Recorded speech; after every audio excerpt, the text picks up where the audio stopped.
All right, people. This podcast, Pirate Life Radio, has been brought to you really in a huge part by Caveman Coffee. Because Jesus fucking Christ. Carlos, he drinks the shit straight out of the bottle. Like the way Nate Harris drinks it. I can't do it. That concentrate, god damn. I went 50-50 with mineral water and I got sprung. Oh, that right there. I got to use regular Caveman Coffee Nitro out of a can as a chaser. Because that's how I do it. I chase my caffeine with more caffeine. Anyway, if you don't know what I'm talking about, get your shit together and hit up cavemancoffee.com. Caveman Coffee is the best as far as, looking for whatever is at the pinnacle of your game is, I think, kind of where you want to look in your life. And that's what me and Keith and Lacey Mackey did with Caveman Coffee. We kind of looked towards the best in coffee, which we all loved, and like, how can we up our game with it? And so we went into MCT, we went into single estate coffee, we teamed up with Via Miriam and started doing these cold brews. Our roaster's a master roaster, David Sertain, one of the very best in the world, and with the plaques to prove it. And we got, really cool shit. We got brand new Pirate Life hats up, and if you don't know what that is, check it out. Get deep in it. Jump into your life, man. It's all about how to regain access and control in your life when it's really getting mitigated and eroded by every kind of corporate structure that you can see out there. And it's kind of what we started Pirate Life Incorporated against was that kind of thing, and the way it's kind of manifest. And the first thing that we're doing is with Caveman Coffee, and goddamn, it's the best. It is the very best. And I wanted to say that I like a lot of other shit. I like O'Hori's. You can find O'Hori's coffee, O'Hori's.com, I think is their thing. God, they're great. They got some nice black, dark coffees. I'm a fan of coffee. I'm a fan of all that stuff, but Caveman Coffee is what Lacey and Keith and I started, and what we're keeping going, and that's what's keeping the fires burning over here, and it's certainly what's keeping us caffeinated. Check it out at Caveman Coffee Co. on Instagram and Twitter, and at cavemancoffee.com. You can find all you need there. Also, I want a big thanks to Undisputed Fitness. It's my gym that I own and where I come from, and my coaches, Lorenzo Hernandez, he teaches a great adaptive program there. We got, I believe, 4 athletes now in wheelchairs that are working out there on a regular basis. 5 now. 5 this just in. God damn, it's changing the world, man. It's a different day, man. The kind of inspiration, empowerment I get from the people that I get to be around is just fucking second to none. And I wish that the same for all of you. And that's what all my sponsors are like. That's what this podcast is like. That's what the people that are on it are like. I mean, I'm just trying to push that out as much as I can. So at Undisputed Fitness, you can find all that, and that's in Santa Fe, New Mexico. It's also where the first Caveman Coffee Cafe ever was developed. It's also where 10th Planet Jiu-Jitsu happens there. Also strongman workouts and CrossFit, really headed up by Heather McKernan there. The strongman program is run by Nate Harris, who's also a brown belt and a killer in jiu-jitsu.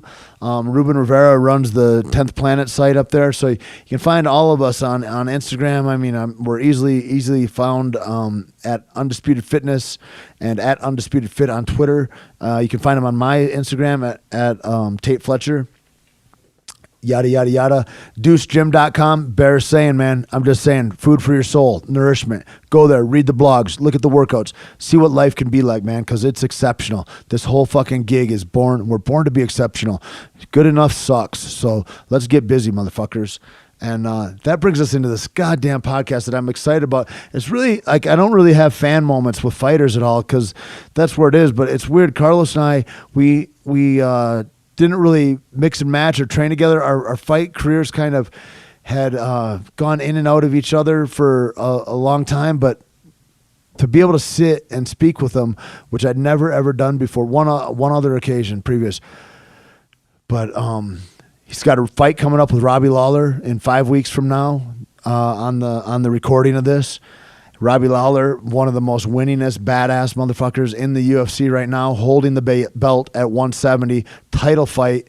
and Carlos, who's really become just a fantastic friend. And I love the guy. I love everything about him, man. I like more and more the more I know. It's like, and that's a fucking hero to have. Like, it's nice to see sports people out there in that realm and go, God damn, this is a fantastic human as well. And so I hope you like it, man. Natural born killer, Carlos Condit in the house, and enjoy this. A big Tait Fletcher. Powerful Tait Fletcher.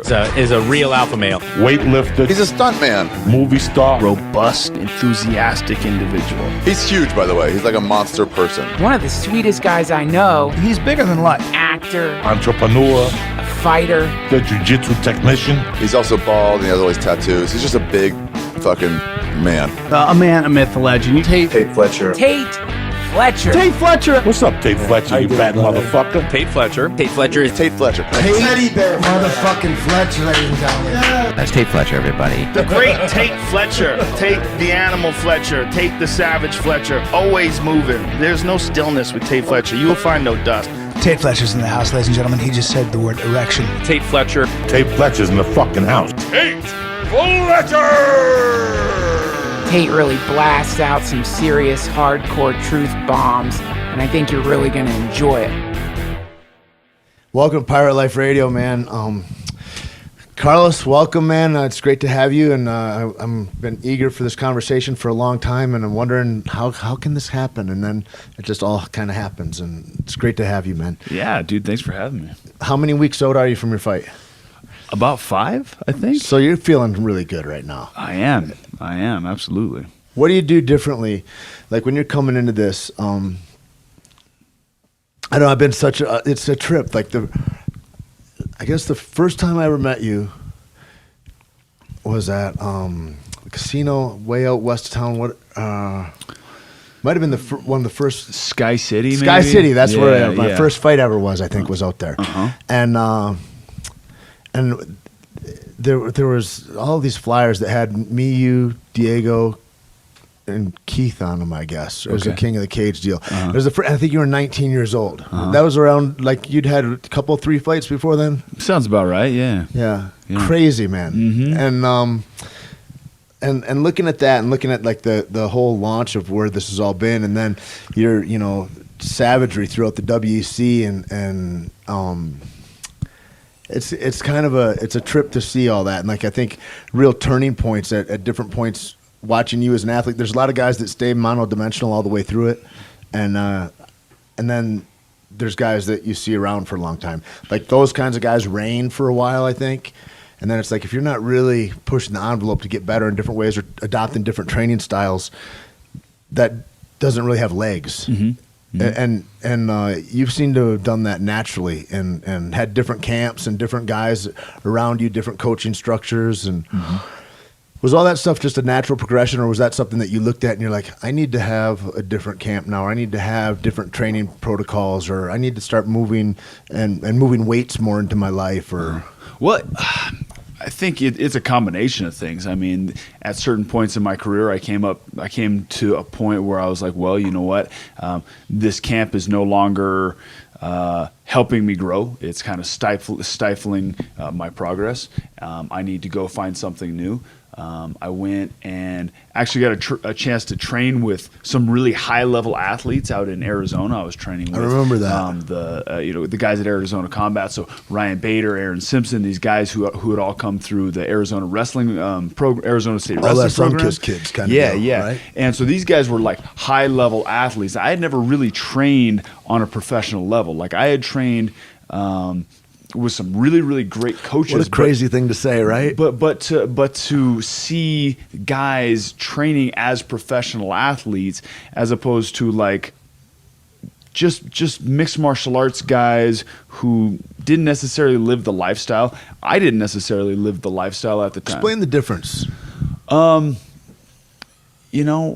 I would go in and I was a fighter. Like when you walked over and you're seeing Bader and these guys, what are they doing that's different that you're like, oh, that dude's different than any dude I ever trained with? Like how in what way? The thing that really stands out in my mind is the consistency of their strength and conditioning program. They stayed in shape pretty much year round. They integrated their strength and conditioning into their into their overall program. With a great efficacy. And I had been told to do it. I had coaches telling me to do it, but I had never seen it in action. I had never seen people living this Here's lifestyle. an example of how to go about put my food and put my diet and all that. And since then, and I had kind of got on the diet kick, and learned to eat correctly at about 19 and dabbled a little bit in the strength and conditioning, but I was not consistent. Since then, since going out to Arizona and coming back, I have been consistent with that, and I've changed my lifestyle in a lot of different ways. 6 years ago, probably, right? Yep, 7 maybe. Yeah, it's 6 or 7. It's a while back. Yeah. Because I remember when you transitioned and came back into Albuquerque and into the gym at Greg's. Mm-hmm. Now you say you're like, because I feel like at different points I'm like right on with my diet and I'm right like all that kind of stuff, and then that changes and I'm like, fuck, I didn't know what I didn't know kind of thing happens, and this whole world opens up. How has it changed from when you're like, I'm on cue with my diet at 19 years old to right now where, it's got to be, you've had to have a bunch of different incarnations of that, what's a good diet throughout that conversation, right? Oh yeah, without a doubt. I ate pretty shitty, especially when Subway and chips. You're doing good, right? Yeah. Oh yeah. Oh, for sure. And I know, I get it. Like I'm staying out of McDonald's. Things are good. Yeah, and doing that for a long time. I was still eating somewhat processed foods, but I was, really just focusing on my macros. Oh, I'm getting enough protein. I'm eating a ton of Triscuits, so I'm definitely getting my my carbohydrates good in. long chain energy. I'm drinking my V8 juice. I'm getting my vegetables in, but it was all still processed crap. Right. And slowly kind of realizing it doesn't have to come in a package, and that's the trick, isn't it? It's like the package comes and you look and you're like, I don't want to think too much about my food. And you're like, oh, these nice people, they did it before me and they put it in a pack. You got to be suspicious of that, folks. Like, that's some fuckery, right? Without a doubt. Real food, the way that it should be, doesn't necessarily come in a package. It's wrapped up in a little twist tie thing, and it's got a bunch of leaves on it, and you gotta do the preparation. I really was blown away the first time I traveled out of the country and for any kind of time and started eating, like going to grocery stores, and I was like, I've never tasted an apple before. I'm like, this tastes way different. Like, even just at the best, if we're eating as natural as we can eat in America, it's still probably not very good. Just like with our fertilizer, the way we treat our soils, like all that kind of stuff. And boy, to not be doing it to the best of our ability, it seems like I just had no idea. I had no idea how deep the rabbit hole of nutrition was, I guess is why I asked the question. Yeah, without a doubt. And so to go back to your question about the progression of it all, I got that idea in my head. Oh, you know what? Like, okay, these are ingredients of food. This real food, and then looking at these different protocols. Like, so I feel like people grab onto a certain diet and it's like almost like their religion. Right. Like, it is such this thing that's so close to it, and they think everybody else should do that, and I'm more of like, do what works for you. Within reason, if you're eating like, there's certain things that we know probably aren't so good. Yeah, well, if you're eating, if you're eating bad and it's affecting your health, it's probably not really working for you. Right. But with regards to just a clean diet or a paleo diet or a vegan diet or a vegetarian diet, or I think it's each to their own, and I think there's pros and cons to each thing. I am, my diet right now is paleo-esque. Yeah, that's kind of how I go. Kind of paleo plus. I think the paleo approach has a lot of things really, really spot on. It's eating real food, eating stuff. It was the first time I really got going, okay, I need to eat good natural food. Like, and out of that, I'm like, okay, maybe you're going too crazy on pineapple. Or what, you know what I mean? It's like, and then I started looking at sugar functions and insulin and all that kind of stuff. Yeah, without a doubt, man. So yeah, it's not just I mean, to simplify it and say, oh, I'm not eating grains, I'm not eating, breads and that sort of thing, Right. but I am eating massive amounts of really high sugar fruits. I mean, Right. it's still bad for you. So I mean, you can refine your diet.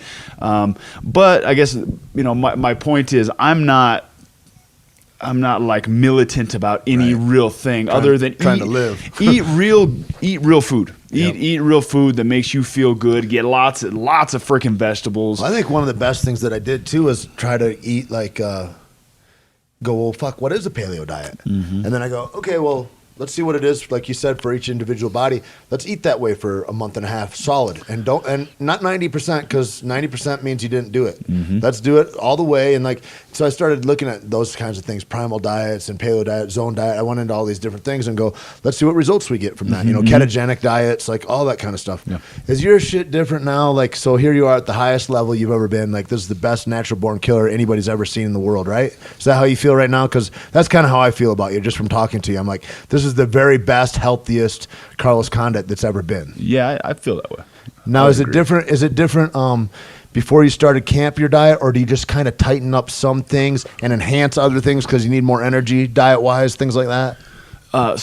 So kind of my loose rule of thumb is I try to go about 85 to 90% clean when I'm out of camp. So I'm still getting nutritionally dense food. Right. I'm still getting the things that my body needs. But if I want some pizza or some chips or a burger here and there, not too big of a deal, because I do like that stuff. Sure. I love pizza. I mean, that's pizza, salty, savory Pretty stuff. good. That's my deal. Where do you go here? For pizza? Yeah. I live right by Farina Alto. That's where I up go. in the Heights. Yeah, on that's Central. Damn good. Isn't it right on Central right there?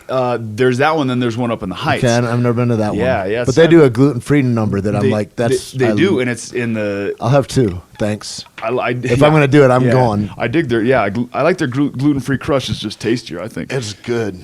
But then in camp, I will kind of weed that last 10% out and really, just pretty much stick 100% to, clean, nutritionally dense foods that are, And then make you operate and recover well. All that. Oh yeah, without a doubt, give me good energy.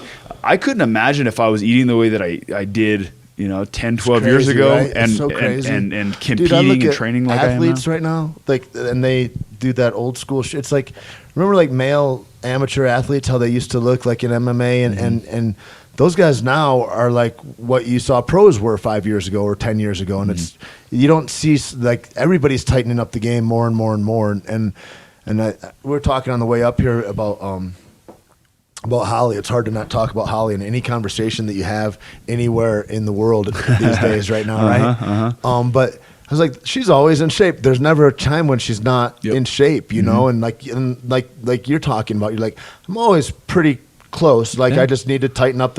And I was thinking about it. It's like if you spend all this time in camp getting in shape, well, your technical abilities don't really grow. You're really kind of defeating yourself in a way, because there's a guy that is in shape already, and now he's only working on technical aspects and how to defeat your technical aspects, and that's the new wave, I think. That's where guys, I mean, I see Landon Venata go at, like, he lives like that. It's like living that martial arts lifestyle.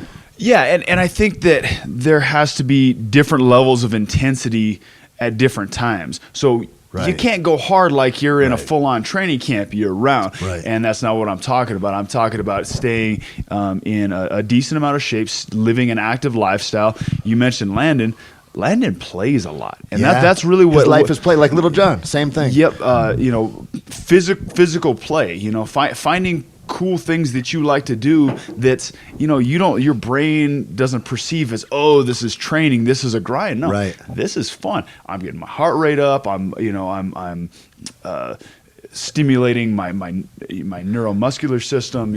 Everything. I watch him on. He does these. If you guys look up Landon Venata, he does on Facebook, like, I don't know how often he does it, but he does like here's backflip of the day or acrobatic move, and he's just always like, that's the beautiful thing, is like, he lives a life that promotes him smiling all the time, man. And I really appreciate guys like that being around. I love that. Without a doubt. And is beneficial on a lot of different levels, man. You know, Sure. physically, but also psychologically and emotionally. Yep. You know, when we're trapped at a desk and we're just sitting. So we sit, we stand, we lay. Those are the motions that we do. We're not meant to do that as human beings. We're meant to do all kinds of things. Be out. We're run, jump, swim. Balance, hang. That's carry. what's so cool too is now everybody like you see like Cowboy Cerrone in a swimming pool or whatever. Like that's not happening 10 years ago. It's like but now everybody's open to all these things and they're like, I need to get good at life. Yeah. Like this is where I want to be better at life everywhere. Yeah, and just living that lifestyle makes people more happy. You know, ultimately, I mean, we're trying to be great fighters and all this, but if we're miserable doing it, and sometimes we are, I mean, it's not all fun and games, but we got to love what we're doing. Yeah. Now, you're outside. Like, who did you look to? Like, so that's like for being the era of fighter that you are, which is. It's kind of, I feel like there's different eras. There's like guys that were awesome at one thing and they could win like a Hoist Gracie or something like that, or a Dan Severn or something. And so they're excellent at that one thing. Or Murray Smith would be of that kind of ilk. He's a great kickboxer. And then there's guys that were good at one thing, but then had to get better at everything because you're going to get exposed otherwise. And now there's guys that are like real MMA athletes that just came up kind of getting a breadth of all of these things and paying attention to them all. And for a guy that's come out of that, like your background, who did you look towards and what were you thinking of? Like, did you come out of a grappling or I imagine you came out of a striking affinity to begin with. That's the first thing that you saw. Is that right? Well, I don't know. So you grew up wrestling. Every kid wrestles. It's a mandatory thing. I started wrestling when I was 9, but before then, I guess who I looked to was the goddamn Ninja Turtles. You know what I mean? Right. I like the early 90s martial arts movies and Jean-Claude Van Damme. So I guess there was some striking that I was influenced by. Where I grew up, there wasn't a whole lot out there, but there was a Taekwondo gym, and I was like, Dad, I want to do Taekwondo. And my dad had been a judo guy and a wrestler. No kidding. And he's like, you know what? He's like. So he was the baddest dude in the Senate, probably. Like he was like, right? Like he was like, he's like when he says something in a meeting, other guys are like, well, I guess if he's going to get loud, we're going to go ahead and just go with it. For sure. And even if he's not going to do anything, he'll make you feel like he is going to do something. But he's like, you know what? I'd rather you wrestle because if you put, and this is before MMA, this is before UFC, this is when I was a really little kid, before I even knew anything about any of that. My dad's like, here's the thing about Taekwondo and that kind of stuff.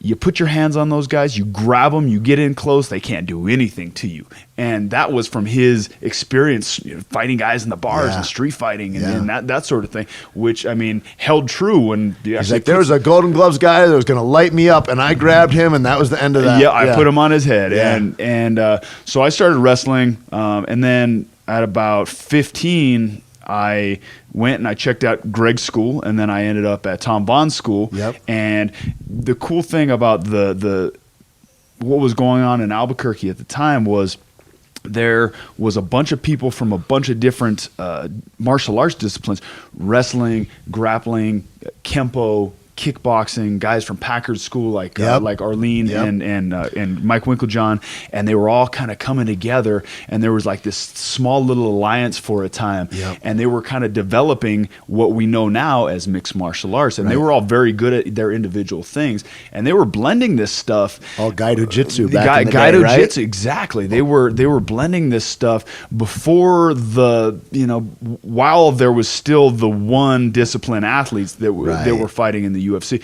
This thing was brewing in Albuquerque. It's almost like guys saw the future is what I felt like, and they really took like Jeet Kune Do kind of Bruce Lee ideals, like Tom, Arlene, Greg, Mike, Chris Luttrell, like, and all those guys started looking at that and go, we need to put this together and do it in a practical thing that's gonna, we're gonna get in and we're all gonna spar together in the gym, and it's we'll find each other's holes. We'll find out what's happening. Like, this is where you're deficient. Yep, absolutely. Like like a trial and error or survival of the fittest kind of thing. Okay, Truly. boom, this technique, this is what you guys have been working on for a decade, but you know what? I do this, I grab a hold of you, you can't do shit. So Right. you either got to change it or adapt. It's also nice in that way too, because it's back in a lot of those traditional schools. There's kind of this mystique around the leaders, and like that they know magic or something, or you don't really want to really test that. But it created what I feel like there was all those people involved that were all experts at their disciplines, and they came in and there was none of that. There's like, let's just see what works and what doesn't work. And when people come together in that kind of way, it's like everybody gets tested. And it's like, your shit, there's no magic. It better work. Yeah, you know? Yeah, you pull back the curtain and see what's really going on. It was an interesting time back then for sure. And I got a lot of background from the Dog Brothers from stick fighting, and it was the same kind of thought process of like, guys would get exposed because they'd get, like your dad would say, they'd get tackled and they'd go to the ground, and it's like, now you're just drowning. Mm-hmm. Now you don't know anything. I don't care how tough you were when you could put your feet on the ground. Mm-hmm. Now you're in a different world. And like hearing old stories like Chris Luttrell when he was a flight attendant, and he'd go to, because there's no jiu-jitsu here, and so he'd travel to Florida or to New York, and he'd go to different schools and he'd learn an arm lock of this kind or that kind and bring it back, and then it's crazy. It's like crazy learning. Introduce it into the system. Yeah. It's almost like, it reminds me of like Tyler Durden flying around starting fight clubs. It's true, man. But instead of starting them, he's learning and then bringing it back to what we got going on here. That was the beautiful thing about it too, is that you really were encouraged to go ahead. Yeah, go learn over there. There was nothing like you're a traitor to this or that. It's like, go learn everywhere and then bring it back home, and let's see what's new, because we need new flavors. Like that kind of atmosphere where it's like, we need new water to come in or else it'll get stagnant and we'll die of cancer. Yep. Like Greg knew that, man. Yep. Right? Like he's a visionary in that way, man. I really appreciate what I've learned from him in that. Mm-hmm. Yeah. Well, and there's different times where it hasn't been that way too. Sure. And sure. And different. But it's different personalities of dynamics. athletes that come out. I think when you went to Arizona and then are back, like that's a huge thing. The way Cowboy does it a lot, I think, is it really speaks to that. Everybody knows whose flag Cowboy carries, but he goes all over to go and get whatever he can, or flies in whoever he can. And yeah, without a doubt, man. Because ultimately, it's our skulls on the line. I'm stepping out there, and I'm literally I'm putting my health and my well-being, possibly my life, on the line when I'm stepping out here. So people's feelings and sensibilities sometimes got like you're gonna have to get over that being sensitive. In the bigger picture, I mean, let's really get down to it. It's got to be what's best for for the fighter, and sometimes that is staying where he's at. And and I guess through my experience, I've been around long enough to to look at something and be like, yeah, I don't necessarily need that, or I'm not going to spend a whole lot of time doing that. And that's the thing I was going to say too. You move differently than other dudes in the gym in a lot of ways that you take. There's protocols that some guys use for training that you're not involved in, and then you're like, no, I'm doing it this way, kind of thing, and that takes a lot of confidence, I think, as an athlete, and not confidence in like ballsy, but like in a thoughtful way where you go, no, this is what is really working for me. You're taking the mystique out of coaching in a way and going, I can self-coach. I've got some good ideas here too, and this is what's working best for me. When did you find yourself taking that departure as a young athlete and going, maybe that's not the best for me to do that right now, and I'm going to do this? Or I think at different points, when I was younger, I would go to group classes and do that sort of thing on a regular basis. But I also spent a lot of time just on a heavy bag, just by myself, with my gloves and the heavy bag, and just working for hours at a time, and kind of developing, what I was liking, and probably, learning that, muscle memory, and that's kind of a misnomer actually, but the muscle memory of all this stuff. Why do you say it's a misnomer? Muscle memory? Well, because it's your muscles don't actually have memory. It's more of your neuromuscular system, right. Your brain, your nervous system, and your musculoskeletal system as a whole. It's all kind of like one cohesive system, Right. I got it. I got it. You're geeking out. I see. No, but yeah, because there's that whole thing where you if you're not moving synergistically through it, like a holistic movement, you're going to be more winded and all that, and just teaching your body how to breathe and move through all those things together. Yeah, well, and then you're not necessarily going to do the right thing when somebody's trying to crack your skull with their shin bone or something. Though, like you have trained in that way, if we're going to say muscle memory, like you've trained to be reactive in the correct response is what we're hoping the training has brought, right? Mm-hmm. Yeah. So what do you think about, I feel like I've got stream of consciousness, a fan moment happening, but like, what do you think about like when you're there? Like I always thought about like the way, I look at like the way that I fought, or Keith, or like Isaac is a good one that does that. Like they're real slow starters and go out and like, if you're going to fight Keith, that you're going to get worn down. He's like erosion, mm-hmm. and he's tough and he's going to grind, mm-hmm. and like slow starters. Like Isaac doesn't know he's in a fight until he gets punched in the face, kind of thing, right? And then there's guys that are, I think, like you and like probably like Wanderlei Silva, like Diego Sanchez, go out like a buzzsaw right from the beginning. Mm-hmm. And just rip through guys. Do you think that is a trained aspect, or because then you're probably the first guy that I saw that changed your speed and your tempo when you started fighting longer fights. Mm-hmm. And was that a difficult thing, or is it just a vis-a-vis, I'm going to stick to this game plan now?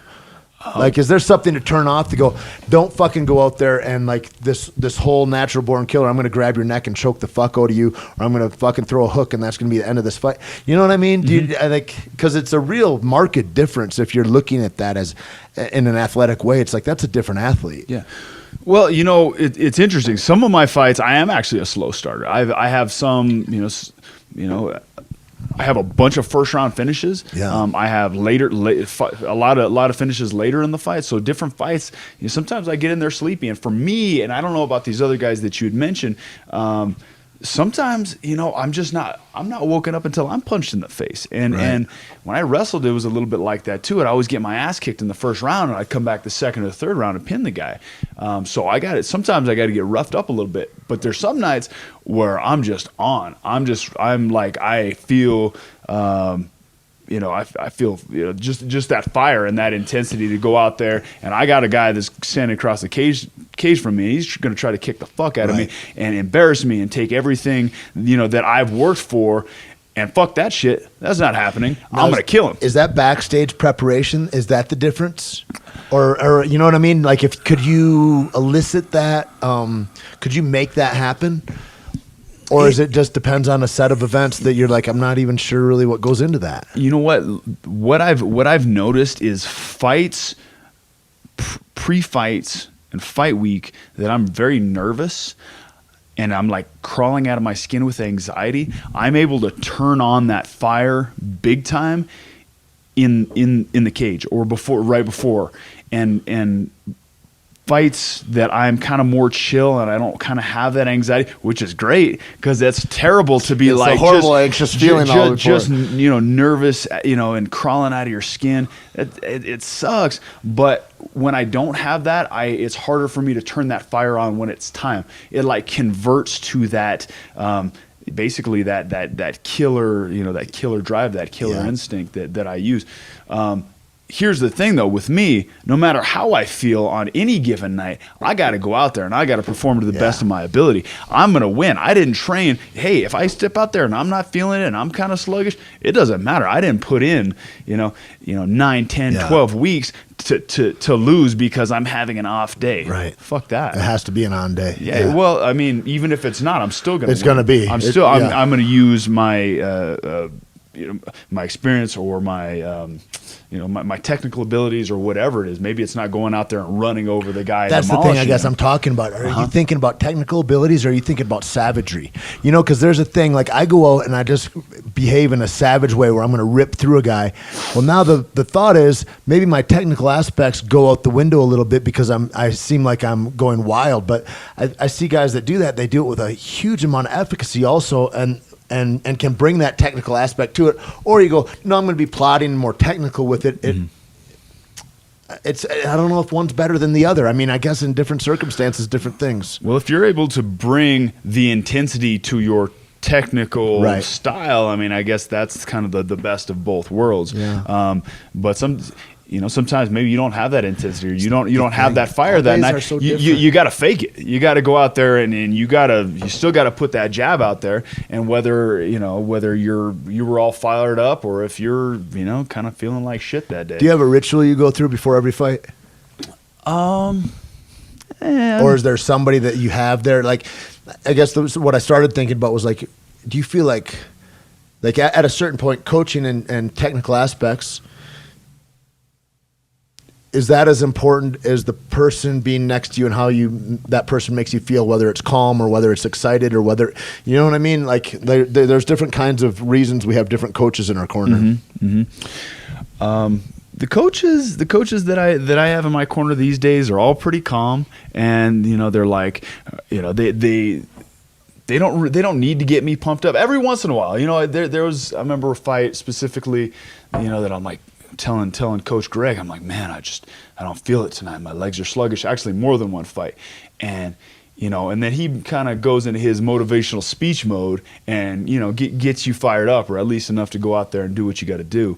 And there's other nights where the coach is like, all right, bud, you got a 5-round fight, and I'm losing it backstage. I'm like fired up. I'm screaming. I'm just lit up, and they're trying to keep the lid on it, kind of, tamper it back, tone it down. You got plenty. You're gonna be able to go out there and do what you're gonna do. Interesting parts to me. And so there's both, and different nights are different. That's the craziest thing is like, when you have a perfect showing or something where you're feeling like everything just fired at the right time. It's like, that's the thing is how do you recreate, and you just can't. They're all fucking different. You can't recreate that without a doubt. Yeah. And like I said, it's like no matter what, if you stubbed your toe on the way to the ring, or you had, you missed your flight on the way out to the fights, or if you're in a fight with your girlfriend, or you don't speak the language, or they didn't have the right fucking fruit that you like after weigh-ins, or there's always going to be something, and you can't let that stuff throw you off. You have to go out there and do what you got to do and win. Yeah, and win. Mm-hmm. It's the thing. It's like that winning. They say it becomes a habit. Like winning or losing. Either way, you become habitualized to whatever it is that you're attracted to. Yeah. And honestly, I say go out there and win. I guess I would rephrase that. For me, it's go out there and fight my ass off. Sure. Go out there and fight to the best of my ability. Who you are. Winning and losing. For me at this point, of course I want to win, but it's whether I went out there and fought my ass off, because ultimately, like on a deeper level, that's what I'm trying to experience life through, going out and doing physical combat against somebody. That's your art. That's what I always thought too. I go, oh man, all these people, they go for different things. Please, that's full right there. Yeah, I'm doing all right on the caffeine, my man. I was like less than that. I'm like, that's powerful. I was like, that becomes the thing is like everybody's different motivations for why they do it or whatever, and where it all comes from. And people always go, like every fight, the worst part of fights really, I think, are people going, who you got? Who do you think's going to do this? And I don't even answer. I'm like, I don't know. Like literally anything could happen is the first truth. Mm-hmm. And so if you're going to predict some stuff, that's not really... It's not really accurate. Like you're talking about fantasy in a way. You're talking about such like having had the like when you and then the other thing is even after Holly, people were saying, well, like friends of mine that were also fighters, having a rematch for Ronda right away seems silly because 9 times out of 10 Holly's gonna do the same thing to her every time. I'm like, there's only the one time. Like it's kind of like saying like. Like I got knocked out by a guy I shouldn't have, and I go, and everybody said that to me. They go, 99 out of 100 times that never, and I'm like, yeah, and it makes you feel better for a second, but I'm like, no, 100% of the time that he and I met, he knocked me out. Yeah. That's all that happened. Like I don't know anything except that everything else is palaver in a way, Mm-hmm. And so that whole aspect about like, what happens, why people are there, or what drives them into that. All I say is I go, hey man, I just hope that both athletes are able to perform at the best of their ability to like the best training day they had in the gym. They're able to do that and exact that in that moment under that kind of pressure. And I hope nobody gets really hurt. You know, I don't want to see either of those things go south. And I hope that for everybody, you know. And then if it's my friend, yeah, of course I want them to win, whatever. Yeah. But like, it's really secondary to the other thing, because I think there's more important things than that. You know, there's just bigger things at play, and it's I don't think of it as a good fight or a bad fight. It's just a fight. It's what happened, and it's a great experience that these two guys got to have together. You know. Mm-hmm. Yeah, without a doubt. I guess with regards to like people asking me for predictions, I agree with you. I don't like giving predictions because really anything could happen. And what the hell do I know? I don't know how this guy's training camp went. You know, anything could happen. But what I'll try to do is do like a skill and style breakdown. Okay, this guy, with regards to Holly, people ask me over and over, does Holly even have a chance? And my response was, you know what? Ronda is a tough fight for anybody, but she's never fought somebody with the movement, the movement and the footwork that Holly has. Holly moves like a damn thoroughbred, and you saw it in the fight. Her movement, the angles. Ronda was trying to close distance and just could not get close to her. And style wise, sometimes Holly. It drives me nuts watching her fight somebody who's not coming forward on her, because since she's been doing MMA, she's been very cognizant about the takedowns, right? And so she will fight from distance, and I'm like, and she's super tall, long, and so she can get away with that. She can, but against somebody who's not really pushing the action, right, she's not as effective with her strikes. But with Ronda was coming forward, so it just played right into that game. No choice either. Yeah, that was kind of the heartbreak you saw of it, because you're like, okay, like I thought for sure second or third strike her jaw's broken because her mouth is just sagging, and I was like, she's not winded. I was like, that's for sure what happened. Which is weird. I don't know why nobody's saying that. But that looks like it to me. And then how tough she is anyway, but then the heartbreak about if I stay out here, she's going to keep touching me with that left hand, which is awful. So I have to come in. She's just committed to coming in to a horrible position, which is close enough for Holly to strike her. For sure. And I think it showed a little bit of of inexperience in the striking realm on Ronda's part. And not that she doesn't have good boxing, because I've seen her working on the pads, and her boxing is great. And it's gone through the roof in the last 2 years. And it has, but boxing, when somebody's standing right in front of you, is very different from MMA range. MMA range is much different when you're adding kicks and these explosive forward and back movements, and the size of that cage. It makes things quite a bit different. You can't, when you're training somebody, you have to take into account that what we call A range. A range is I can kick you, but just barely. We're at a range where you can't punch me, I can't punch you, and I can make a lot of. If you move in on me, I'm out before you can even get close. Which is really where Holly dominated that fight in that A range. A range is that kicking range, that distance. B range is boxing range. C range is clinch range, and you have to have mastery of all of them, or you have to know where you want the fight, and you have to be able to get it there. Whoever owns the distance owns the fight. Exactly. Sure. I think that's what George got so good at, and the little beats in between. Like his excellence isn't that he's the best at this, that, but he's the best at marrying those. He's the best at marrying striking to takedown or whatever, and knowing where he wants the fight to be. Very smart in that. I thought with Holly too, to be able to be I was so impressed with Ronda's footwork. And her boxing, not her footwork so much, but her boxing was just tremendous. I thought, God, she's really risen in the last 18 months or whatever. But that's because, it all depends. It all depends who you can look really good on mitts, like you said, or against somebody, or not. And Holly didn't look super sharp when she's hitting mitts when they showed the previews. And Ronda's just like, and you're like, oh my God, it's Godzilla. And then you see what's real, and you're like, oh my Lord, that is a high level striker that knows how to move. And the footwork, you don't really see how good the footwork is until you see what it isn't. And you get those two together, and you're like, oh my God, it's like somebody with a child is what it becomes. And it's like, wow. I was blown away. I couldn't have been more impressed. And I know a little bit about stuff, and I was just like, I was caught unawares of that. And then the kind of calmness, the kind of where she was just measured and everything was just slow motion, and she didn't get sucked into, I took her down and now I'm going to state none of that stuff. Like everything She was stuck perfect. to her game plan My to God. a T. You know, she's a smart fighter, and she's cornered and coached by very, very smart people. And I mean, and I was so happy for Mr. Winklejohn too. Somebody that's been with him for, since she's 15 years old. Yep. Like, what a beautiful thing. Yep. I mean, really, really tremendous. What do you think about the women's in MMA? Like, I always talk about it with people, and I'm like, I'm just not like the women that do it. Like, I know there's a need to do it. There's a hunger in it, and I can see it. But God, I hate seeing a girl get hit in the face. Like, it's a bummer to me. I'm like, God.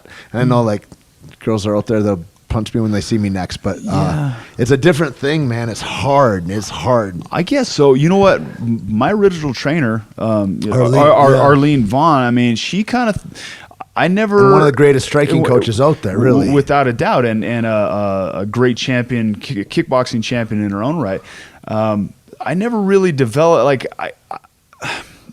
I see warriors out there. I see fighters. Yeah. I see people who train to do this, and that's what I see for sure. Like whether it's a man or a woman, sometimes I see somebody get hit, and I'm like, oh damn! Right. There's that like visceral reaction of oh damn, that ouch.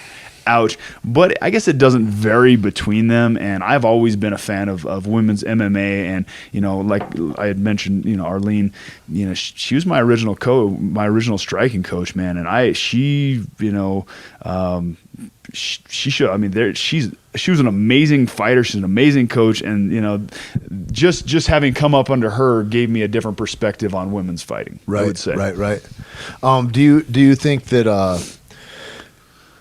Has it been a worry to you without the IVs and all that kind of stuff, or any of that stuff? Do you even look at any of that stuff? Does that even matter to you at all, or is it an inconvenience or any of it? Like, well, I have not fought or done a weight cut under the IV ban, so I have yet to experience that. Right, but you'd experienced it before, because IVs just became in vogue in the last 5 years. Yeah. So.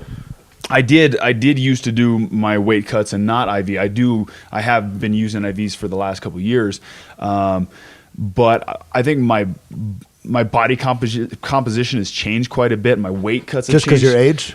Yeah, my age and the fact like that I had You're mentioned getting earlier denser and thicker. that I've stuck to a strength and conditioning program very consistently, really year round for at least the last 5 years. Yeah. My diet's changed. I'm not too worried about it. My weight's great right now at this point. Kind of knowing that's on the table, and that I'm not going to be able to use IVs. I'll just be prepared. Yeah, just being prepared. It's just kind of like another opponent in a way. It's like, oh, this opponent's like this, so I'll have to prepare like this or whatever. Yeah. Just it's like everybody's pre-warned. One more thing I got to deal with, but I'm not too worried about it. Did things change for you becoming a father? Like all that, like those are huge things. Like relationships in general for a fighter. I think it's got to be very hard for any woman that's involved with athletes, or for any person rather. Spouse of any kind. Because it's different. Your life is different than anybody else's life that you'll ever meet.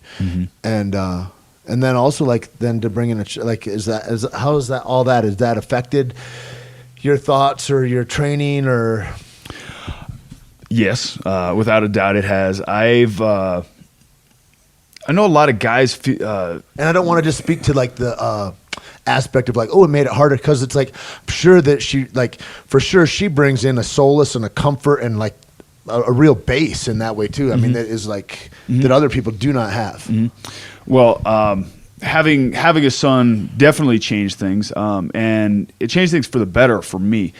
It gave me kind of a newfound motivation. In the years prior to my son being born, my motivation was kind of hit or miss, and then when we had him, I just realized, I'm doing what I love to do for a living. I'm making a great living doing this. I can support my family, and I actually get to spend a lot of time with my family, more so than if I had like a regular 9 to 5. So sure. I'm really fortunate in doing what I'm doing, and to say that I do what I love for a living isn't a lot of people can't say that. Yeah. And so that he kind of helped highlight that for me. And it's kind of like it's got to be like oh, this is real. I'm not just out here running and gunning and whatever. Yeah. It's like, this is real, and he's going to count on me regardless. He doesn't care if I'm tired. He doesn't care if whatever. Yeah, well, and this is what I'm doing. I didn't go to college. I don't have a trade. Right. I am, this is what I've committed my life to. And now Have you ever had a real job? I will define real job. Like you're talking about then you're like, if you're like regular teenager, you're like, I painted houses in the summertime and I raked the yard and but it's like, so I worked at the gas station for a minute. Did you ever try to be like, I'm gonna be a regular dude and I'm gonna just I'll be a carpenter. I'll hang drywall or anything like that? Well, that was always kind of a backup plan. I come from a couple generations of electricians. Yeah. So that was always kind of a backup plan. 2 summers I was a lifeguard at the beach here. Watching girls. The local water park.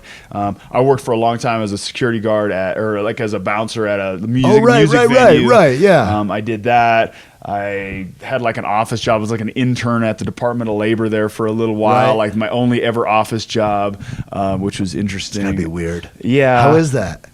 You know what? Like just even the energy of the people that you're around. Like here I am around these people. They're living a very different life than what's inside my soul wanting to get expressed. I think I was like 17 years old and I was an intern, so they didn't hold me to a very high standard. Like I had my own cubicle and I was supposed to like be sorting papers and I'd be back there drawing and doing, designing. They'd accept that he's not going to get much done. Yeah, and taking 2-hour breaks in the cafe downstairs that had amazing quesadillas, and they kind of just they didn't expect a whole lot out of me. In fact, I figured once my internship was up, they'd be like, okay, take care. They offered me a full-time position. I'm like, really? I've been the worst. They're like, for a state worker, you're awesome. Exactly. I think that kind of sets the bar. It really pretty is something, low. Isn't it? Yeah. I know. They're like, well, we like you, and it's more than we can say about most people in the office. Go ahead. Right. Here's a pension. Yeah. So I guess I had a couple of quote unquote real jobs. I also was a courier. I drove payroll for a while. Right. I think that was my last real job. Was that into the UFC or into WC? WC was the last time you were like, this is what I'm doing full time. Yeah, pretty much. Yeah, I think when I was driving payroll, I was still fighting in Pancrase, and then right after Pancrase, it was WEC. Pancrase, not a lot of guys, man. You, Nate Marquardt. there's not a ton of guys that are around. Josh Barnett maybe fought in Pancrase, I think, for a while. Mm-hmm. Not a lot of guys active that fought in Pancrase. That's some old school shit. Yep. I enjoyed the hell out of it. Open palm, or were you punching? No, it was close fist. Yep, okay, close fist. Because that changed. It used to be just slaps, right? So and then there was no elbows, but you could soccer kick and stomp a grounded opponent. Damn. Yeah. I got to show you a video. That's crazy. Yeah. It's crazy, the different rules. Like, we want you to be the most savage, but here's the parameters. You can't step out of these bounds. Like, of course somebody's going to throw an errant knee sometime or another, Uh-huh. Yeah. What do you think about that, though, when you're a downed opponent, you can't kick or knee to the down? Like, I saw that with, you see guys save themselves, I think that they got to take that away. Like, you shouldn't have – that's like a false sense of security that they give guys. Like, you're completely open. And you're not defending yourself. You're defending yourself by being in a position that allows a guy to not strike you. The hand on the ground thing, and then when guys play hands on the ground, no, it's not. Yeah. Up and down. Yeah. Actually, a lot of refs will be like, no, if you're playing that game and he needs you in the head, I'm not going to do anything about it. That's great. I think that's right. Yeah. You can't be on you got to be prepared. If they're going to take, I think strikes to the back of the head too. I feel like that's a silly rule in a way. Mm-hmm. It's like, that's the end of the fight then, is also what it's called. I can't hide on my stomach. Yeah. Like, what are you doing? Yeah. I guess I have some mixed feelings on it. Like, from one side of me is like, I'd love soccer kicks and head kicks and all that. It would change the pace of the fight, change the dynamic of a lot of these different wrestling scrambles and these exchanges up against the cage. But from like a long-term health standpoint, adding more devastating strikes to the head. None of it's good, Carlos. None of it's good, buddy. That's true. But I guess there's... How many guys have you seen get knocked out by just getting double-legged and slammed hard? Yeah. I've seen guys shook like that. Or knock themselves out, taking somebody out. Yeah. I mean, it all happens. None of it's... There's all that. I don't think that we can err on making it so-called safer. Yeah, but we could definitely make it more dangerous. Yeah. I think it's a weird thing, the elbow thing, like when like Japan didn't like it, they're like, it stops the fights because they're superficial cuts and all that. But like then you see like that John Jones elbow who was it? Brendan Vera. Mm-hmm. And he blew his whole from the guard, like those. I don't know. John's long as hell, I guess, but to get that elbow around, and he blew his whole orbital bone out, and I was like, that you can't say that's a superficial cut. Like there's guys that know how to throw elbows that's devastating. I was like you and Brand. That's one of my favorite videos to watch. You and Brandon Gibson when you're hitting a bunch of elbows and cycling through. I'm like, God damn, that's beautiful. Yeah, the elbow flow. I love elbows, especially as a lanky guy. Sometimes. If I'm in boxing exchanges, a guy with shorter arms kind of has a little bit of an advantage, right? Especially closer, maybe in boxing range. But if I, half my arm and I hit you with the pointy part of it that doesn't have a glove on, it's a different kind of a thing. What do you think of guys that just want to box with you? They come into the gym and they're just like, today I'm just going to box and everything, and because they're really good boxers, but maybe they're not kickboxers and they want to take away your weapons. That's cool though. I mean, I just, it's just a chance for me to work on one specific thing. I actually do like working specific things. Like some, I'll go down and roll with the Gracie guys and I'll only do jiu-jitsu. Right. Yeah. If we were striking, these different positions would be quite a bit different. But I'm working on this specific thing right now. So it's the same with boxing. Like Danny or any like Romero or any of those guys. I have worked with Danny. Yeah. He's great, man. Yeah, love Danny. Like Keith can't speak highly enough. Like he's the way that to work on that specificity changes. He's like, God, I didn't know what, like that thing, like to a martial artist like him, where he's like, I didn't know what I didn't know about striking. Like he just opened up a whole new world. Those guys that have been just watching, it's that thing about being with good trainers, I think, and whatever the discipline is you're doing. But like, he's like, Pops can go, here's why your hook sucks. Move your foot 15 degrees. And it's like they've seen 100,000 bodies make the same mistake, and they fixed, they just have an eye for it. Like that good coaching, man. Yeah. Well, and especially somebody who is specifically focused on boxing. They have that eye, as opposed to an MMA guy. Sometimes there's so much stuff going on that we'll miss those small little details. We're chaining combinations together with takedowns to ground and pound to submission, and sometimes these little minute details can be overlooked. Do you feel the same way about sparring as you always did? Like, do you spar hard anymore, or do you not? No.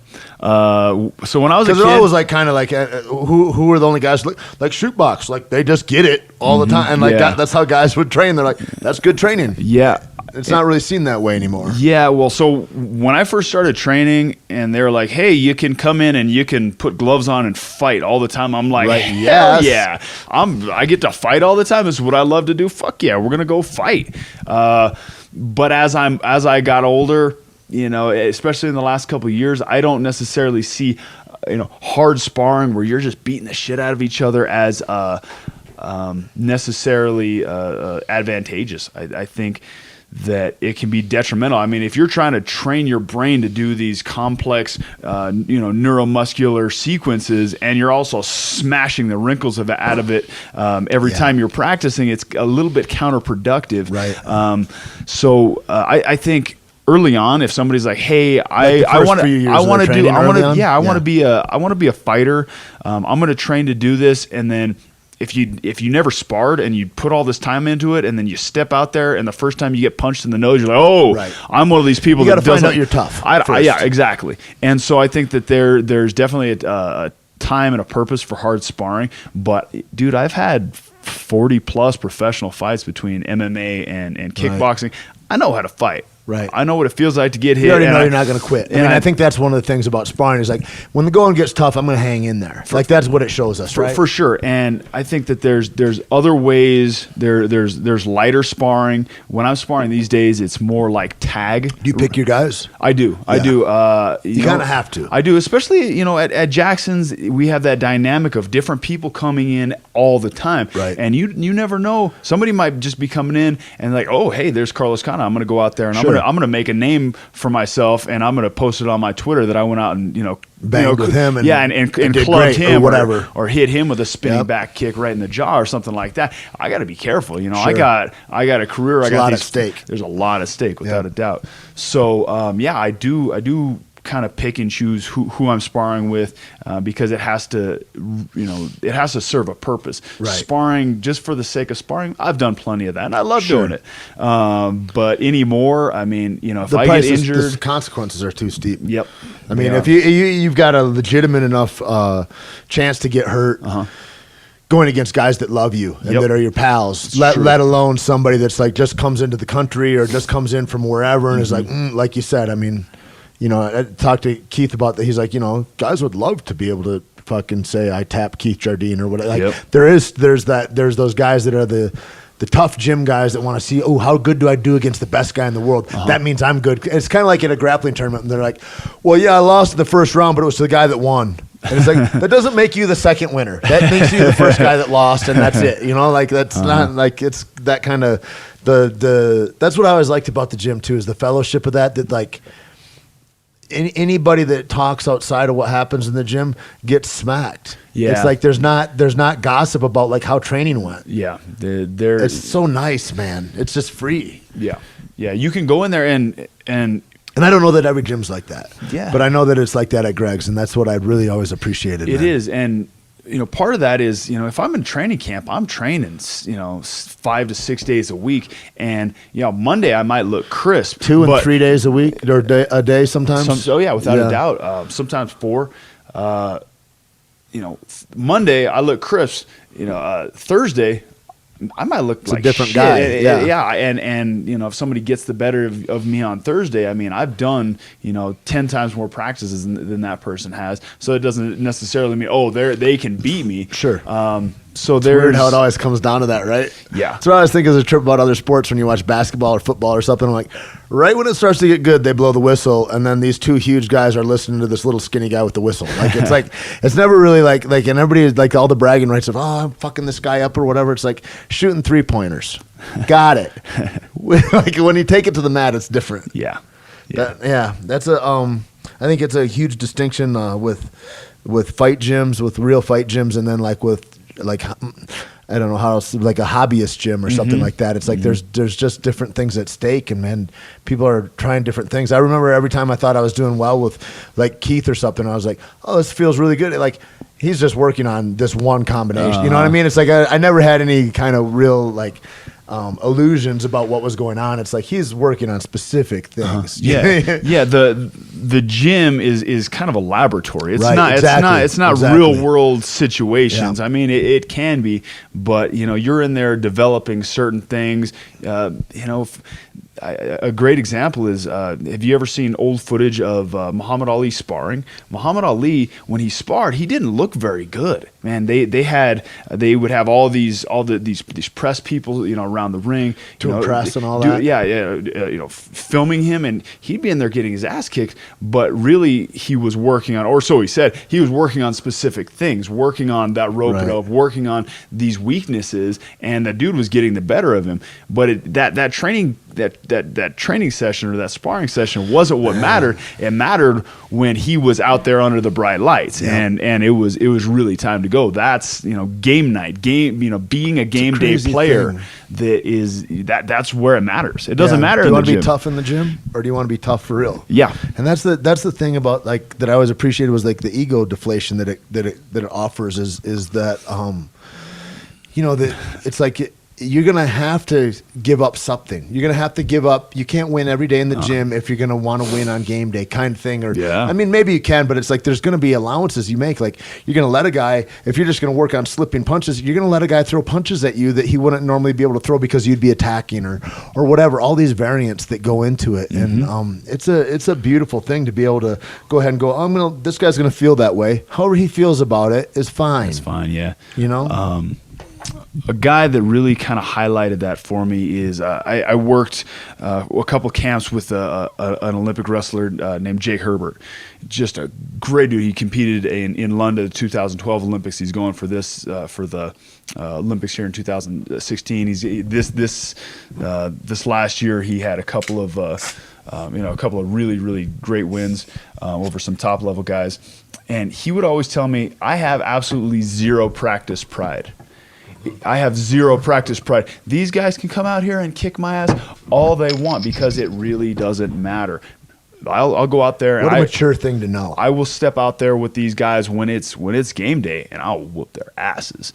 And I kind of, and it's hard. It's hard to check your ego. Like, oh, wait a minute, I'm the man. This kid's an amateur, and he just caught me with a punch. I'm gonna get upset about it. But, hearing him say that, a guy at such a high level, it's like, oh, you know what? There's something to that. It's huge, man. Yeah. I mean, that's huge. It's such a testimonial, like with martial arts and with maturity and like looking at like what that looks like. It's like, it looks like that. It looks like knowing who you are, regardless of what the circumstances of going on are, you know, like, and like, that's a beautiful thing, man. That's the difference between ego and self-esteem. Say more. Ego is how you feel about yourself based on outside influences. Self-esteem is how you feel about yourself based on what you know. Like about, a real self-knowledge. Yeah, like a real self-knowledge. Yeah. Yeah. It's beautiful, man. And that's the kind of stuff that you don't find out from anybody in particular. It's like you go through the processes of going through all the feelings and like it's just time. It's not in a book. It's not coaching. It's none of it. And you can find that through different paths. You can find that sitting there meditating on a rock in a mountain at a Buddhist monastery, or you can find that out, biting down on your mouthpiece and throwing down while you're bleeding from several different lacerations. Try to find the calm in that. There's more than one path to enlightenment. I think I love. We were talking earlier and about whether it's musicians or whether it's somebody that is a beautiful sculptor or like anybody that's achieved excellence or mastery in something. That's why it's so important, I think, to look towards that mastery of like, and I think of yourself in all those ways. Like all of it leads back to that self, that you have conversation with anybody then that is also an expert at what they're doing, whatever that is, because you've all traveled the same road to a different spot. Kind of. Yeah, and there's so many parallels between the paths. And I mean, you could be talking about totally different fields that have no relation, but the people have similar. Similar psychological skill sets and similar, similar makeups that the people that make it to the highest level of whatever it is, whether like you said, whether it's sculpting or basketball or comedy or business, whatever. Yep. When you I thought this was interesting. It surprised me. I download podcasts like periodically before I go on a plane or something. And then I go, oh, cool, Carlos is talking with Brendan. And I go, oh, fucking Robbie Lawler's there too. I go, that's weird. Because you don't really ever see that except on like fight week when you're like forced to be around the opponent. As like I was shocked by it because I'm like, it's way out of the ordinary. And how'd that all occur? And was that odd? Like, here's two fucking super mellow guys. They're just, hey, well, yeah, no, this like, it was kind of surreal. Yeah, actually, that was the first time that I've ever done that, and it happened. It was the whole time we were on that media tour. It was him and I in studio together. Weird. Doing a bunch of different radio shows, doing Brendan Schaub's show. It was. You guys go have lunch afterwards after any of the times or anything like that, or just out the door to separate cars and that's it? To separate cars. We were only around each other when we were actually, talking. But we were doing like these these kind of morning shows, these entertainment radio shows, and they were kind of weirded out. They were like they were kind of freaked out. These are people who aren't really around fighters on a regular basis. Like, oh my god, yeah, having one of you guys there would be enough. But then they're going to explode into each other on a certain day in the future. Oh my god, are these two going to fight? So they made it fun. So we did things like we played Rock'em Sock'em Robots against each other, and we played. Operation, and we did a trivia game against each other, and stuff like that, which was cool. Robbie's a laid back dude. He's a professional. He's been around for a long time. I love a lot of the way he talks about fighting. I love listening to that guy. Yeah, he's it's that kind of thing. I think that unless you have the distance and the time into it, you don't have the scope for it like that a lot of you guys do. It takes all that time. But like Robbie's one of the first guys that really got outspoken about like, why would I spar? I already know I'm tough. Like what I just work pads and I'm trying to work angles and like it. I was like, that guy makes sense. Yeah. But then there's all the superstitions that go into it. I remember like talking to Ike about it. I'm like, dude, you really shouldn't spar the way you do. I know how you train. You're retarded. Like, and if there's any retards listening, I got in trouble for saying that. I don't mean it that way. There's a lot of different words. Like, he's retarded in his growth athletically, and it's retarding his brain power later. But like, it's like that kind of thing. You get superstitious about. Like, I need to feel like this after training, right? Because success doesn't always feel like you're completely spent. Like there's all those things about like, when do you withhold? Like I remember the first time ever getting told to take a day off, and Keith calls, what are you doing? Oh, I'm just laying here and I'm going to go and hit mitts a little bit later. He's like, no, the day off. Like, don't do anything. Like, and like, like you as an athlete, there's a long time, I think, where you feel like the more I do, the better the payoff will be. And that's just not true. Oh yeah, definitely. More is not always better. Right. And it is a constant, it's a battle. It's a constant battle, man. I'm a racehorse. I want to run, but a racehorse's coach doesn't let him go and get it and book it as fast as they do. Let him run 30%, let him run 40%, let him run 70%, and then rest them, because going too hard, too much, too intense is detrimental. It's not good. The way that I'm training these days, man, we're getting kind of fancy with it. We're doing this stuff. I don't know if you're familiar with Omega Wave. Omega Wave is this system that it's this I guess sports physiological monitoring system where you put a couple of pads on, put a deal that looks like a heart rate monitor, but it's actually a ECG, echocardiogram. I think that's what it is.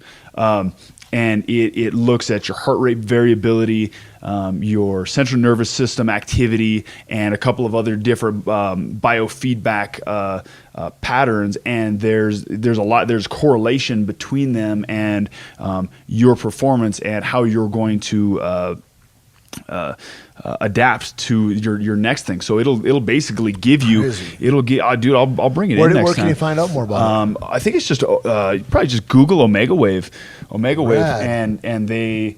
So it talks about how to optimize your training, and basically I'll do this thing. It takes maybe about 4 or 5 minutes. Put a couple of sticky pads on my head, lay still for a while, which is hard for me because I'm a fidgety kind of a guy, and I always got dogs barking. It's supposed to be quiet at your house, and it never is because I got a 5-year-old. So this is not during work. This is during your rest time, like when you wake up in the morning. When you wake up in the morning, you kind of are supposed to get up, move around a little bit, and then do the test. And the really cool thing is it'll send all your information to your coach. So my strength and conditioning coach snitches you out. It shows him. He's like, okay, look, you're greenlit for endurance. So we're gonna kind of modify your workout today. Dope. And and they can. There's a bunch of it. And so it talks about what all your physiological levels are at, so like you don't overtrain exactly. Wow. And they can optimize what you're doing. And so I think there's a lot of value in that. It's a cool tool. There's the other side of the spectrum where we're just going hard and you're gonna tough through it, and you're just gonna like the harder you go, the better. And I think finding the balance between the two. I'm not 100% on the science side. I'm not 100% on this other side. But let's find the happy. For me, I got to find the happy medium between the two, because I am that guy. Yeah. The other thing is it speaks to your confidence too. Like people that maybe don't don't understand or haven't put themselves in those kind of extreme conditions, going that hard on the one side where you're like, I'm just gonna fucking grind it till I'm steel on steel and fuck it. Like that increases that biological savagery where you're like, fucking nobody's touching this kind of thing. Whereas this other side might not speak to that, but maybe you get stronger. And so like that happy medium's got to be something in there. Yeah. Well, I feel like there's a time for everything. And having done this the last couple camps, it shows me intensity's great, but not all the time. Right. Like you have to. It's not sustainable. Yeah. It's not sustainable, and it's actually detrimental. There's guys that have been using this and they've come into a camp in better shape than when they went out, because they went so hard, so intense throughout their training camp.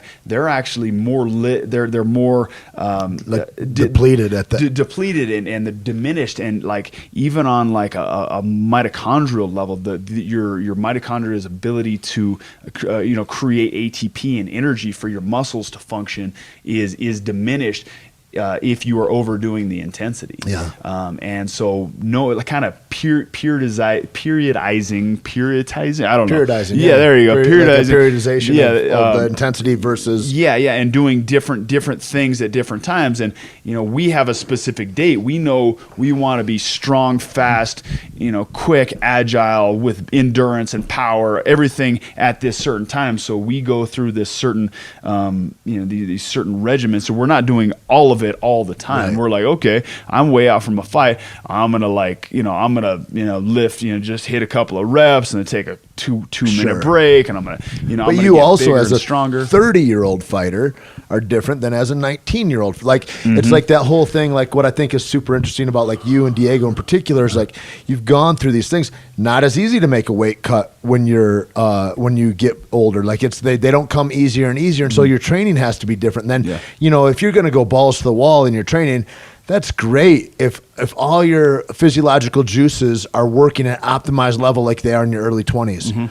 But now you're 28 or 32 or whatever. Well, shit's a little different now, and so like you're not going to recover at the same rate that a 23-year-old does. And so I think this really is beautiful, man. Absolutely. So not every athlete is different. Different guys are different body types. Really utilize different energy systems. More so than others, right? So like there's these, like the more compact, explosive guys are really, they're more heavily kind of ATP, there's just that fast burst, energy system, as opposed to like a long, lanky guy who, man, I can get up to, I can go in an oxidative state for a really, really long time. Right. And I don't have as much of that. I'm not that explosive guy. Of course I'm training to be, to have that ability, but really I'm not. That's not the pathway you live in. Yeah. That's just not and nobody can keep that up. You look at like a Tyrone Woodley or something like that. It's like, yeah, you're awesome. He bursts for 5 minutes. He bursts and then he rests, and then he bursts and then he rests. It's not going to be great if you can't keep that up. Yeah. Like that's, Yeah, and so training different athletes, to optimize their abilities and improve where they're weak and increase where they're strong is, it takes somebody with a lot of knowledge. Yeah. Rad, man. Well, I want to go eat. Let's go do that. And you got any sponsors or anything you need to say hello to? No, not necessarily. Who taught you about Omega Wave? I train at Elevate Performance Health and Wellness here in Albuquerque. Yep. They got me hooked up with Omega Wave. Omega Wave was kind enough to donate, or sponsor me the equipment, and they're helping in the monitoring of my progress and what's going on with me. So that's extremely beneficial. You know what? And I want to thank my fans, man. I have so much support from people from all corners of the globe, and it's an amazing thing to do what I love for a living, but also to have people recognize that and inspired by it, and training camps are tough, and sometimes that pushes me through. Yeah, you must get a ton of letters and tweets and all that of encouragement and all that. Quite a bit, man, and I can't get back to everybody, but I just want everybody to know that I am eternally grateful for it. Yeah.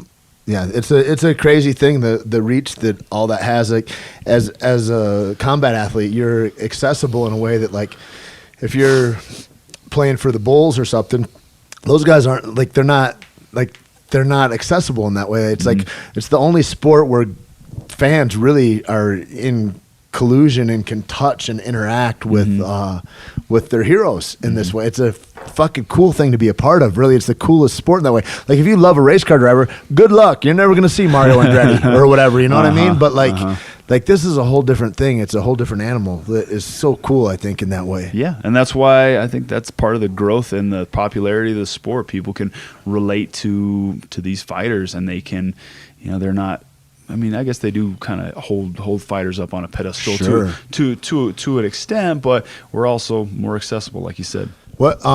Where'd you get? Was it because you watched Woody Harrelson in Natural Born Killers that you?